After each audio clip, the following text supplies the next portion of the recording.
وَسَيُجَنَّبُهَا الْأَتْقَى، اور ہم بچا دیں گے یا بچا دیا جائے گا اس سے جو بہت ہی متقی ہے۔ اس آیت کے بارے میں تقریباً کنسنسس ہے کہ یہاں مراد حضرت ابوبکر ہیں رضی اللہ تعالیٰ عنہ۔ اتقا، وہ تینوں صفات بتمام و کمال جس میں تھے وہ ابوبکر تھے۔ یہی وجہ ہے کہ تصدیق بالحسنہ میں ایک لحظہ نہیں لگا۔ حضور فرماتے ہیں کہ میں نے جس کے سامنے بھی اپنی نبوت کی دعوت رکھی اس نے ضرور کچھ نہ کچھ توقف کیا، سوچا، سوائے ابوبکر کے کہ ایک لحظے کا توقف نہیں کیا۔ اور ان کی شخصیت میں وہی چیزیں موجود تھیں، غریبوں کے اوپر شفقت تھی، نیکی کی، اور بنیادی طور پر وہ موحد تھے، انہوں نے کبھی بت پرستی اختیار نہیں کی زندگی میں، تو وہ صلاحیت جو ہے تقویٰ بھی تھا، اعطاء بھی تھا، خرچ کرنے کی صلاحیت تھی۔ انہوں نے خرید کر جو ہے غلام جتنے تھے جو مسلمان ہو گئے تھے، غلام اور کنیزیں، اور جن کے اوپر سخت جو ہے پرسیکیوشن ہو رہی تھی، ٹارچر ہو رہا تھا ان کے آقاؤں کی طرف سے، منہ مانگے دام دے کر ان کے آقاؤں کو انہیں خریدا ہے اور آزاد کیا ہے۔ فَأَمَّا مَنْ أَعْطَىٰ وَاتَّقَىٰ وَصَدَّقَ بِالْحُسْنَىٰ، یہ تینوں اوصاف بتمام و کمال ابو بکر میں، ابو بکر صدیق اور صدیق اکبر رضی اللہ تعالی عنہ۔ خواتین میں الصدیقۃ الکبریٰ حضرت خدیجہ الکبریٰ ہے رضی اللہ تعالی عنہ۔ وَسَيُجَنَّبُهَا الْأَتْقَى الَّذِي يُؤْتِي مَالَهُ يَتَزَكَّىٰ، جو اپنا مال دیتا ہے اپنے نفس کو پاک کرنے کے لیے۔ وہ مال کیوں دے رہا ہے، کیوں خرچ کر رہا ہے، کیوں بلال کو اس نے خریدا ہے؟ باپ نے کہا ابو قحافہ نے، وہ تو ایمان نہیں لائے تھے اس وقت تک، وہ تو فتح مکہ کے بعد ایمان لائے، وہ کافر رہے پورے عرصے کے دوران، مشرک رہے۔ تو باپ نے یہ کہا کہ ابو بکر تمہیں اگر کوئی خریدنا ہی تھا غلام اور کسی کو آزاد کرنا تھا تو کوئی دیکھتے، اچھا غلام دیکھتے، کوئی طاقتور سے دیکھتے جو تمہارے کام بھی کبھی آتا۔ انہیں کیا پتا تھا کہ ابو بکر تو کسی اور چیز کا طلبگار ہے، اسے کچھ اور چاہیے، اسے کوئی، یعنی جو شخص کسی غلام کو آزاد کر دیتا تھا وہ اس کا مولا رہتا تھا، پھر بھی وہ ایک درجے میں اس کے تابع ہوتا تھا، اس کی بات سنتا تھا، اس کا حمایتی ہوتا تھا۔ اخلاقی طور پہ بھی سمجھ میں آ رہا ہے کہ ایک شخص نے اپنی رقم خرچ کی ہے اور آپ کو خرید کے آزاد کر دیا ہے، تو اب آپ بے دام جو ہے غلام تو ہو گئے نا اس کے، اس لیے کہ یہ کہ وہ غلامی نہیں ہے، مولا کہلاتے تھے وہ، جیسے کہ حضرت زید ابن حارثہ بھی مولا تھے حضور کے، اور اسی طریقے سے اور بھی بہت سے ہیں جن کے بارے میں آتا ہے کہ انہوں نے جو حدیث روایت کی ہے، ثوبان رضی اللہ تعالیٰ وہ بھی مولا تھے حضور کے، مولا اس معنی میں۔ تو فرمایا کہ تم نے یہ کیا کیا، کس کو تم نے خریدا اور اتنی بڑی رقم دے دی؟ جو مانگا امیہ ابن خلف نے وہ بھی حیران رہ گیا، ٹھیک ہے دو، اس لیے کہ انہیں تو ابو بکر کو چھڑانا ہے اس پرسیکیوشن سے۔ الذی یؤتی مالہ یتزکیٰ وما لأحد عندہ من نعمت تجزیٰ، اور ایسا نہیں ہے کہ کسی اور کا اس پر کوئی احسان ہو جس کا وہ بدلہ چکا رہا ہو، نہیں، الا ابتغاء وجہ ربہ الاعلیٰ، صرف اپنے بلند و بالا پروردگار کی رضا جوئی کے لیے وہ خرچ کر رہا ہے۔ وَلَسَوْفَ يَرْضَىٰ، اور وہ ان قریب راضی ہو جائے گا۔ یہ ان قریب راضی ہو جائے گا کون؟ اللہ بھی راضی ہو جائے گا اور ابو بکر بھی راضی ہو جائیں گے، رضی اللہ عنہ ورضوا عنہ، جیسے ہم خطبے میں بھی کہتے ہیں رضی اللہ تعالی عنہ وارضاہ، اللہ تعالیٰ بھی راضی ہو جائے ان سے اور اللہ ان کو راضی بھی کر دے، ان کو بھی اتنا اجر و ثواب دے۔ وَلَسَوْفَ يَرْضَىٰ، اور میرے نزدیک یہاں مراد حضرت ابو بکر ہے، اس کا میں ثبوت آپ کو اگلی صورت میں دوں گا۔ اب دیکھیے پہلی صورت میں آیا تھا قد افلح من زکاہا وقد خاب من دساہا، 8 آیتیں تھیں، وہ تھیں قسموں پر مشتمل، لیکن اصل مضمون کیا تھا؟ نفس انسانی میں نیکی اور بدی کا شعور ودیت کر دیا ہم نے۔ اب جس نے اس کو بنا لیا، سنوار لیا، وہ کامیاب، جس نے اس کو دبا دیا، مٹی میں دفن کر دیا، وہ ناکام۔ اگلی صورت میں آگے راستہ بتا دیا، سنوارنے کا راستہ کیا ہے؟ اعطاء، تقوی، تصدیق بالحسنہ، ان عادتوں کو کلٹیویٹ کرو اپنے اندر، تو یہ راستہ جو ہے تمہارا جائے گا صدیقیت کی طرف اور اللہ تعالیٰ کی رضا کی طرف۔ اس کے برعکس اور صاف بخل، استغناء، پرواہ نہیں، کیا خیر کیا شر کوئی پرواہ نہیں، اپنی خواہشات کو پورا کرنا ہے، اپنی اشتہا جو ہے اس کو، اس کے شہوت کو پورا کرنا ہے، حرام سے حلال سے اسے کوئی بحث نہیں۔ اور یہ کہ بات سچی آئی، اچھی آئی اور دل نے گواہی دے دی پھر بھی اس کو رد کر دیا، تو وہ دوسری منزل پہ نکل جاؤ گے۔ اب یہ جو پہلی منزل تھی اس کا نقطہ عروج کون ہے؟ ایک تو ابو بکر آ گئے اس میں، اور ان سے بلندتر رتبہ کس کا ہے؟ محمد الرسول اللہ صلی اللہ علیہ وسلم، معراج انسانیت۔ اب جو 2 صورتیں آ رہی ہیں ان کا سارا تعلق کلیتاً محمد الرسول اللہ کے ساتھ ہے۔ یہ سیرت النبی کے اعتبار سے بھی بہت اہم ہیں 2 صورتیں، بعض اعتبار سے جو صوفیانہ اس میں مسائل آئے ہیں، اور عام طور پر ہمارے مفسرین، ایسے مفسرین خصوصاً جدید دور کے کچھ ریشنلسٹ قسم کے لوگ،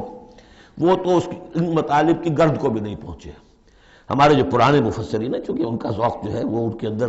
وہ ذوق بھی اندر ہے موجود ان کے اندر، اسلام کے اور دین کے باطنی حقائق، قرآن کے باطنی حقائق کا، تو میں اس کے حوالے سے چند چیزیں آپ کو بتاؤں گا۔ سورۃ الضحیٰ کا جو اس کا جو شان نزول ہے وہ یہ ہے کہ کچھ دنوں کے لیے، ایک تو بالکل شروع میں جو رک گئی تھی فترت وحی، اس کے علاوہ پھر ایک موقع آیا ہے کہ کچھ عرصے کے لیے بہت دن گزر گئے، حضرت جبرائیل نہیں آئے، اور آپ کے اوپر ایک شدید قسم کی جو ہے وہ پریشانی طاری ہو گئی۔ کچھ لوگوں نے بھی طعنہ دینا شروع کر دیا، کچھ عرصے سے محمد تم نے کوئی نئی وحی نہیں سنائی، کیا ہوا تمہارا شیطان کیا چلا گیا بس اب؟ کوئی ایسا بھی بتایا گیا کہ ایک دفعہ کہیں متواتر کئی راتوں تک آپ رات کو اٹھے نہیں، تو کہا وہ تمہارا شیطان تمہیں چھوڑ گیا ہے۔ کوئی ساتھ کے رہنے والی عورت جو تھی کہ رات میں نے سنی نہیں تمہاری کوئی پڑھنے کی جو تم پڑھا کرتے تھے، شاید شیطان تمہیں چھوڑ گیا ہے۔ خود آپ کو جس قدر ایک اشتیاق رہتا تھا کہ وہی آئے اور آپ کی وہ روح کو جو ہے مزید اور غذا اور تر و تازگی جو ہے وہ مسلسل ملتی رہے، اس کی وجہ سے یہاں تک آتا ہے کہ حضور فرماتے کہ اس درجے میں رنج اور غم میں تھا کہ میں سوچتا تھا کہ میں پہاڑ کے اوپر چڑھ کر اپنے آپ کو گرا دوں۔ بربنائے تب بشری، اس درجے حضور کے اوپر جو ہے یہ شاخ گزر رہا تھا کہ وہی کیسے بند ہو گئی۔ اور اس میں یہ بھی تھا کہ اللہ ناراض تو نہیں ہو گیا،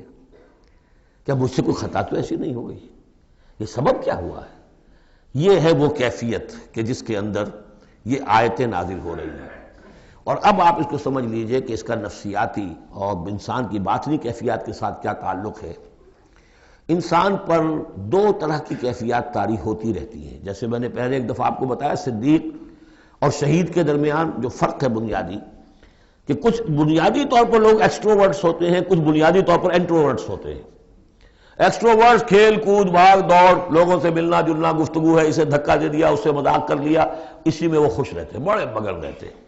تنہائی انہیں کاٹ کھانے کو دوڑتی ہے۔ اور ایک انٹروورٹس ہوتے ہیں کہ وہ مجلس وغیرہ کو نہیں ہوتا، اپنے تنہائی میں کہیں بیٹھے ہیں، غور و فکر کر رہے ہیں، سوچ بچار کر رہے ہیں، انہیں وہ مجلس سے زیادہ اپنا گوشہ تنہائی جو ہے وہ زیادہ عزیز ہوتا ہے۔ تو یہ دو مزاج اللہ نے بنائے ہیں۔ اسی طرح ہر انسان کے اوپر آلٹرنیٹلی کچھ کیفیات آتی ہیں جس کو ہم کہتے ہیں میرا موڈ آف ہے، ایک طرح کا قبض سا ہو جاتا ہے طبیعت میں بندش سی ہوتی ہے، کسی وقت اسی شخص کے اندر پھر انشراح سا ہو جاتا ہے، پھر ہنسنے بولنے کو جی چاہتا ہے، گفتگو کرنے کو جی چاہتا ہے۔ تو یہ کیفیت جب انسان کی روحانی زندگی سے متعلق ہو جائے تو اس کو پھر صوفیہ نے نام دیا قبض اور بسط۔ کبھی طبیعت میں انشراح ہے، انبساط ہے، طبیعت جو ہے وہ آبادہ ہے، ہر چیز میں روشنی کا پہلو آدمی دیکھ رہا ہے، ہر چیز کے اندر آپ کو معلوم ہے ایک تاریک رخ بھی ہوتا ہے کسی معاملے کا اور روشن رخ بھی ہوتا ہے، اس وقت انسان روشن رخ کو دیکھتا ہے۔ اور ایک وقت میں آتا ہے کہ طبیعت میں بندش سی لگ گئی ہے، جیسے اندر کوئی پکڑ لیا کسی نے، اب طبیعت جو ہے وہ بھی اپنے اندر وہ انقباض محسوس کر رہی ہے، اور پھر آدمی پیسیمسٹک ہو جاتا ہے، نا امید سا ہوتا ہے، پھر اسے ہر معاملے کا تاریک پہلو زیادہ نظر آنے لگتا ہے۔ تو یہ قبض اور بسط کی کیفیات ہیں۔ جب کبھی قبض کی کیفیت ہو، قاضی ثناء اللہ پانی پتی رحمۃ اللہ علیہ نے تفسیر مظہری میں لکھا ہے کہ قبض کی کیفیت میں اس صورت کا پڑھنا تریاق ہے، جس طرح حضور صلی اللہ علیہ وسلم کے لیے گویا کہ اس وقت جو وحی کا بند ہو جانا تھا وہ گویا کہ ایک طرح کے انقباض اور قبض کی کیفیت پیدا ہوئی تھی، اس میں اب اللہ تعالیٰ فرما رہے ہیں والضحیٰ، قسم ہے دن کے دھوپ چڑھنے کے وقت کی، واللیل اذا سجا، اور قسم ہے رات کی جبکہ وہ چھا جائے یا ساکن ہو جائے، سجا کے دونوں معنی ہے سکون۔ اب دیکھیے ان دونوں کو کیوں لائے، اس لیے کہ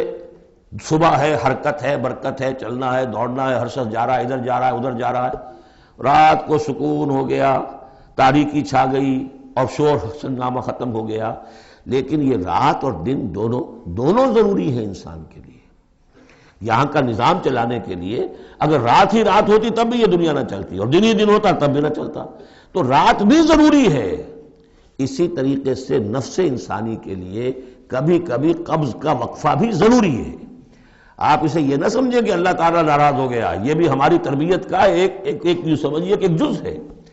ما ودعک ربک وما قلی، آپ کے رب نے آپ کو رخصت نہیں کیا ہے، نہ ہی وہ آپ سے ناراض ہوا ہے۔ وَلَلْآخِرَةُ خَيْرٌ لَكَ مِنَ الْأُولَىٰ، اور اس کے بعد جو وقت آئے گا اس قبض کے بعد وہ پہلی سے بھی بہتر ہوگا۔ اور میں حیران ہوتا ہوں کہ کیسے غالب نے وہ بات کہی ہے کہ جو بالکل ترجمانی ہے اس کی، رکتی ہے میری تباہ تو ہوتی ہے رواں اور، یعنی یہ کہ جب میری طبیعت کے اوپر کبھی کبھی رکاوٹ سی آ جاتی ہے، اب شعر جو ہیں اچھے نازل نہیں ہو رہے، لیکن جب وہ رکاوٹ سے میں نکلتا ہوں، اس قبض سے نکلتا ہوں، رکتی ہے میری طبع تو ہوتی ہے رواں، اور اس لیے کہ اس قبض کے بعد جب مرحلہ آتا ہے انبساط کا اور انشراح کا، تو وہ ایک قدم آگے ہوتا ہے آدمی، اس پہلی کیفیت سے ایک درجہ جو ہے اس کا بڑھ چکا ہوتا ہے۔ وَلَلْآخِرَةُ خَيْرٌ لَكَ مِنَ الْأُولَىٰ، یقیناً پچھلی ہر گھڑی، ہر ساعت اور ہر قبض کے بعد آنے والا انبساط آپ کے لیے پہلے سے اونچا درجہ لے کر آئے گا۔ وَلَسَوْفَ يُعْطِيكَ رَبُّكَ فَتَرْضَىٰ، ان قریب آپ کا رب آپ کو اتنا کچھ دے گا، اتنا کچھ دے گا، آپ کی محنتوں کے وہ نتائج سامنے آئیں گے کہ آپ راضی ہو جائیں گے۔ اب دیکھیے پچھلی صورت ختم ہوئی تھی وَلَسَوْفَ يَرْضَىٰ، یہاں ہے وَلَسَوْفَ يُعْطِيكَ رَبُّكَ فَتَرْضَىٰ، صرف ضمیر کا فرق ہے، کیونکہ صدیق پر وحی نہیں آتی، براہ راست خطاب نہیں کیا جا سکتا، وہاں وہ صیغہ جو ہے وہ غائب کا ہے، وَلَسَوْفَ يَرْضَىٰ، اور چونکہ نبی وہ ہے جس پر وحی آ رہی ہے، براہ راست مخاطب ہے، تو وَلَسَوْفَ يُعْطِيكَ رَبُّكَ فَتَرْضَىٰ، آپ کا رب اتنا کچھ دے گا کہ آپ راضی ہو جائیں گے۔ اب یہ کہ اسی قبض کی حالت میں پھر اللہ تعالیٰ اپنے احسان جتا رہا ہے، اور یہ بہترین ہے۔ کبھی طبیعت پر ڈپریشن ہو اس طرح کی اور قبض کی کیفیت ہو تو آدمی یاد کرے کس کس مرحلے پر اللہ نے میری دستگیری فرمائی، کن کن مراحل پر اللہ تعالیٰ نے مجھے مشکلات سے نکالا، اس سے وہ حوصلہ بڑھتا ہے، اور اس کو بھی سمجھیے کہ اسی انداز میں الم یجد کا یتیما فآویٰ، یہ سیرت النبی کے بڑے اہم حصے ہیں جو اس میں آ گئے ہیں۔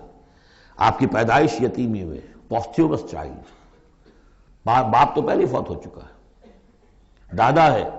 2 سال کی عمر میں وہ بھی گئے، پھر 6 سال کی عمر نہیں 6 سال کی عمر میں والدہ گئی، 8 سال کی عمر میں دادا گئے، اور وہ یعنی جو آپ نے دیکھا ہے ابتدائی زمانہ زندگی کا تو وہ یتیمی کا۔ الم یجد کا یتیما فآویٰ، کیا اس نے اے محمد آپ کو نہ پایا کہ آپ یتیم تھے، پھر پناہ دی، آپ کے لیے بندوبست کیا، دادا کے دل میں جو شفقت ڈالی، پھر آپ کے تایا زبیر کے دل میں جو شفقت ڈالی۔ بدقسمتی سے ہماری تاریخ میں چونکہ بہت زیادہ عمل دخل رہا اہل تشیع کا، تو عبد المطلب کے بعد فوراً ابو طالب کا نام آتا ہے، حالانکہ یہ غلط ہے تاریخی اعتبار سے۔ عبد المطلب کے بعد کافی عرصے تک زبیر جو آپ کے تایا تھے وہ سرپرست تھے، پھر ان کے انتقال کے بعد ابو طالب کا معاملہ آیا، لیکن ان کو بیچ میں سے غائب کر دیا گیا ہے۔ بہرحال اللہ تعالیٰ جو بھی کسی کے دل میں ڈالتا ہے، آخر ابو طالب کے دل میں محبت ڈالی تو کس نے ڈالی؟ وہ ہم پڑھ چکے ہیں سورہ طٰہٰ میں، وَأَلْقَيْتُ عَلَيْكَ مَحَبَّةً مِّنِّي، حضرت موسیٰ علیہ السلام کی موہنی صورت کے اوپر اللہ تعالیٰ فرماتے ہیں ہم نے اپنی محبت کا پرتو ڈال دیا کہ تمہیں دیکھنے کے بعد وہ قتل کرنے کے ارادے سے باز رہ گئے، ان کے ہاتھ چھل ہو گئے، ایسی موہنی صورت اسے قتل کر لیں۔ وَأَلْقَيْتُ عَلَيْكَ مَحَبَّةً مِّنِّي وَلِتُصْنَعَ عَلَىٰ عَيْنِي، یہ ہوا ہے۔ تو فرمایا الم یجد کا یتیما فآویٰ ووجدک ضالا فہدیٰ، اور پھر جب آپ شعور کی پختگی کو پہنچے اور غور و فکر کا مرحلہ آیا، حقائق میں انسان کو سوچ بچار کا مرحلہ آیا، اور آپ کو دیکھا کہ آپ تلاش حقیقت میں سرگرداں ہیں، تو ہدایت دی۔ وہ آگے آ جائے گا، بہت قریب پہنچ گئے ہم، اقرأ بسم ربک الذی خلق، وہ مرحلہ جب آئے گا۔ وَوَجَدَكَ عَائِلًا فَأَغْنَىٰ، اور پایا آپ کو تنگ دست تو غنی کر دیا۔ کس طرح سے راستہ پیدا کیا ہے خدیجہ الکبریٰ رضی اللہ تعالی عنہا نے، جو بھی ان کے آپ کے محاسن دیکھے کتنی گرویدہ ہوئی ہیں، بڑے بڑے سردار قریش کے جو ہے ان سے نکاح کے خواہش مند تھے، انہوں نے خود جو ہے اپنی لونی کے ذریعے سے پیغام دیا ہے حضور کو، تو یہ ساری چیزیں جو ہے ان کی ساری دولت جو ہے وہ پوری کی پوری انہوں نے لا کر حضور کے قدموں میں ڈال دی ہے۔ وَوَجَدَكَ عَائِلًا فَأَغْنَىٰ فَأَمَّا الْيَتِيمَ فَلَا تَقْهَرْ، تو اے نبی تقاضے ان تینوں چیزوں کے کیا ہیں؟ ہم نے آپ کو یتیم پایا، پناہ دی، اب آپ بھی یتیم کی سرپرستی کیجئے، کسی یتیم کو اس کے اوپر کوئی جبر نہ ہو، سختی نہ ہو۔ وَأَمَّا السَّائِلَ فَلَا تَنْهَرْ، اور آپ جبکہ تلاش حقیقت میں سرگرداں تھے تو ہم نے آپ کو ہدایت دی، اسی طریقے سے اب آپ کو بھی کوئی شخص سائل بن کر آپ کے پاس آئے، سوال کرے، اسے جھڑکنا نہیں ہے۔ اسے جو بھی سائل دونوں طرح کے ہوتے، سوال کرنے والا کوئی علمی سوال اور سوال کرنے والا کوئی مالی مدد کے لیے۔ وَأَمَّا بِنِعْمَةِ رَبِّكَ فَحَدِّثْ، اور جو ہدایت تمہیں دی ہے ہم نے اب اسے عام کرو، یہ نعمت ہے، آپ کے رب کا انعام ہے، یہ ہدایت جو آپ کو عطا ہوئی ہے، اس کو بیان کرو۔ اس کے بیان کرنے میں یہ بھی ہے کہ اللہ کے انعامات کا چرچہ انسان کرے اس کا شکر ادا کرنے کے لیے، اور یہ بھی ہے کہ اس کو پھیلائے اور عام کرے، دوسروں تک پہنچائے، ورنہ وہ مخل ہو جائے گا کہ وہ دولت جو ہے ہدایت کی، اس کو آدمی صرف اپنی ذات تک محدود رکھے اور اس کا جو خیر ہے وہ دوسروں تک نہ پہنچائے۔